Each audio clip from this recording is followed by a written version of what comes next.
Good evening, basketball fans across the globe. If you thought the NBA playoffs were simply about basketball, think again. This is a story of grit, rivalry, resilience, and one man's unshakable will to lead a dynasty through chaos.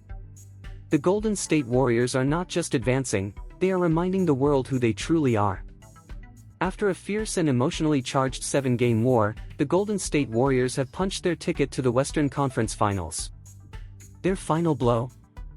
A commanding 103-89 victory in Game 7 over the Houston Rockets, a series that became less about basketball and more about character, leadership, and legacy. Stephen Curry led the way with 31 points, 7 assists, and 4 rebounds, despite battling a thumb injury that had been nagging him throughout the series. Klay Thompson added 21 points with his signature calm under pressure. Draymond Green was everywhere, as always, notching 14 points, 9 rebounds, and 6 assists, plus his trademark defensive intensity. But beyond the box score, this series was a test of heart and identity. From the opening tip of Game 1, it was clear this would be more than just basketball. The tension between Draymond Green and Dillon Brooks exploded like fireworks in the sky. Brooks, known for his antagonistic antics, wasted no time poking the bear. Trash talk, hard fouls, and what many saw as dirty plays filled the series. But nothing stung more than the moment he allegedly aggravated Steph Curry's injured thumb during Game 4, a tactic Green later called disgusting on his podcast, The Draymond Green Show. "You don't target a man's injury.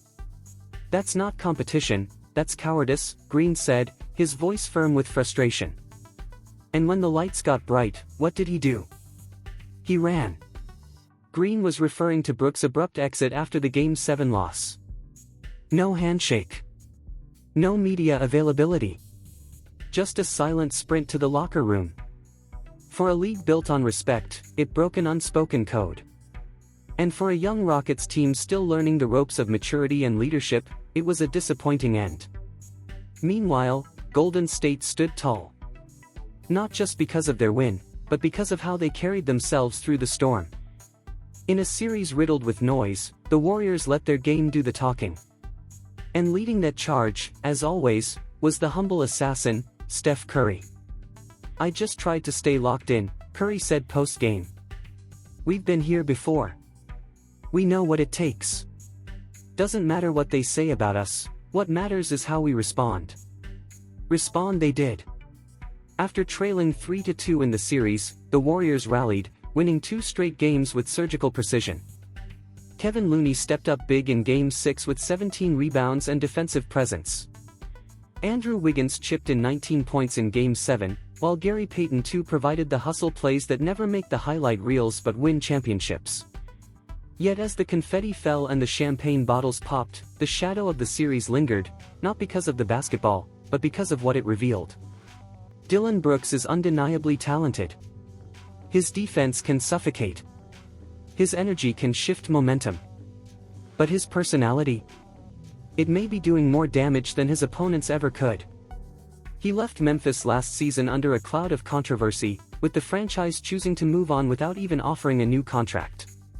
Now in Houston, his post-series vanishing act only added fuel to the narrative that Brooks isn't just a villain on the court, he's a liability in the locker room.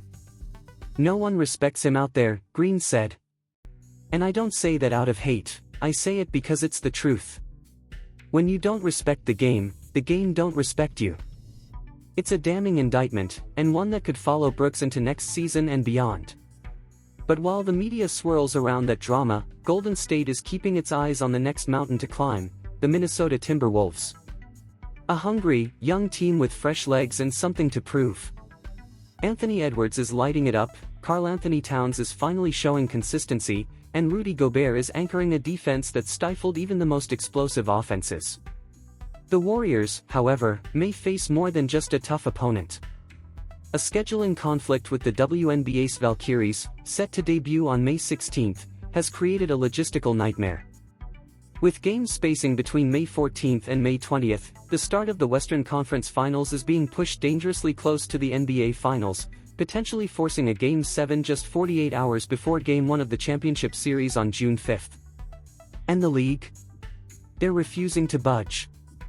In a year where the NBA has prioritized promoting the WNBA, an admirable goal in its own right, the balance of fairness and player safety is now on trial. Can you really ask a team to play a grueling 7-game series, turn around in 2 days, and then face the biggest stage of the year? It's not just about the Warriors, said coach Steve Kerr. It's about the integrity of the game. You want your stars fresh. You want the best product. If we're limping into the finals, what are we really selling? The league's credibility is under scrutiny. And for a team like Golden State, aging, battle-worn, but full of heart, every hour of rest matters. But this is what they do. They've been here before. Critics said their dynasty was dead after 2019. Injuries, trades, and whispers of decline surrounded them like vultures circling in the sky. Yet Steph Curry, with that boyish smile and laser focus, keeps proving everyone wrong. He's not just the greatest shooter the game has ever seen, he's a cultural force. A leader. A warrior in every sense of the word. In this series alone, he averaged 28.7 points, 6.2 assists, and 5 rebounds per game, shooting 43% from deep, all while being double-teamed and harassed every minute he stepped on the court. It's not just about how he plays. It's how he carries himself. With grace. With humility. With the understanding that greatness isn't just measured in rings, but in how you earn them.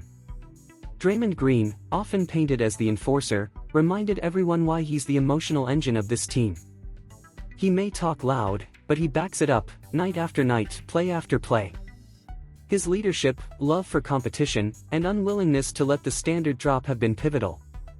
Klay Thompson, back from 2 catastrophic injuries, is quietly writing one of the greatest comeback stories in NBA history. He might not jump as high, but when it's time to hit a dagger 3 or lock down a wing scorer, he's still the man. Together, they form the soul of this franchise. The veterans. The heart. The legacy. And now, as they head into the next chapter, they do so with one message to the rest of the league. Don't count us out. Because when the Warriors are backed into a corner, they don't fold. They rise. They don't respond with tweets. They respond with buckets. They don't need to scream. Their banners do the talking.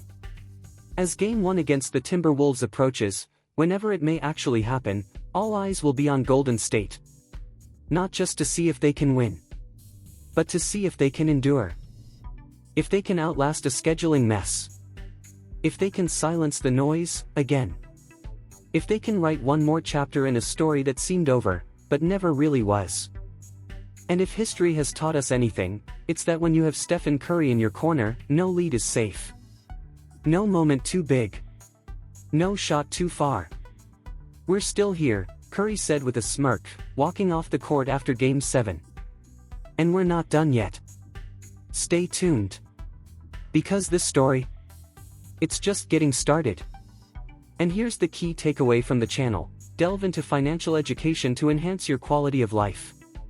Within the financial market, explore bonds and shares, particularly focusing on real estate investment trusts, which offer the potential for passive income.